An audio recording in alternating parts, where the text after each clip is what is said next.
আসসালামু আলাইকুম রহমতুল্লাহ বরকাত। অনেক দিন থেকে চাইছিলাম যে যে ঝর্ণার সাথে আছি আমরা, এটা এখান থেকে একটা ভিডিও আমি রিলিজ করবো আর কি। তো চাইতে চাওয়া হইতেছে না যে ভিডিওটা রিলিজ করব, মানে করা হয়নি আর কি। ওই দেখেন মাছের জায়গা দেখছেন, মাছ প্রচুর প্রচুর মাছ এখানে।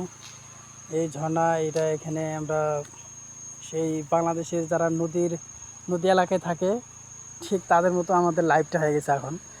এই ঝর্ণার পানি আমরা খাই, ঝর্ণার পানিতে গোসল করি।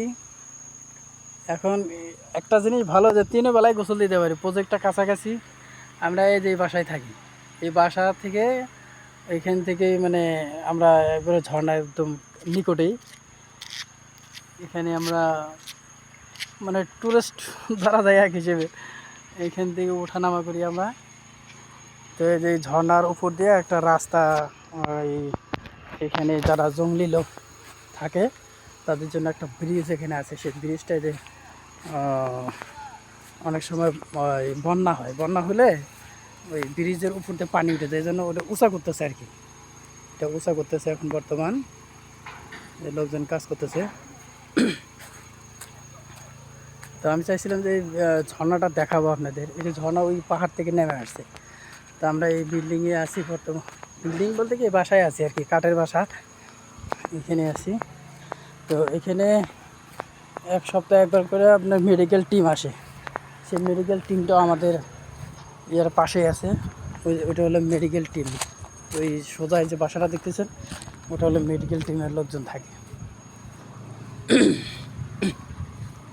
ওনারা আছে এখানে। তো এখানে আসলে ওই আমাদের দেশে যেরকম একটা ক্লিনিক করছে না, গ্রাম্য পল্লী ক্লিনিক, সেরকম পল্লী ক্লিনিক আর কি। ওই টিমের যে এটা গাড়ি, ওনারা ফ্রি ওষুধ বিতরণ করে। এটা হলো আমাদের এইখানকার এই যে থাকার পরিবেশ আর কি। তো যখন আমি শহরে ছিলাম মালয়েশিয়া, তো আমি অনেক দিন যখন শহরে ছিলাম তখন অনেক ইচ্ছা হতো যে এরকম পাহাড় পর্বত বা ঝর্ণা টর্ণা ঘুরে দেখি। তো ভাগ্য ভালো হয়েছে, এমন সময় একটা কাজ পেয়ে গেছি আমরা, যে সময় মনে করেন যে ফ্রিতে সব এনজয় করা হয়ে গেল।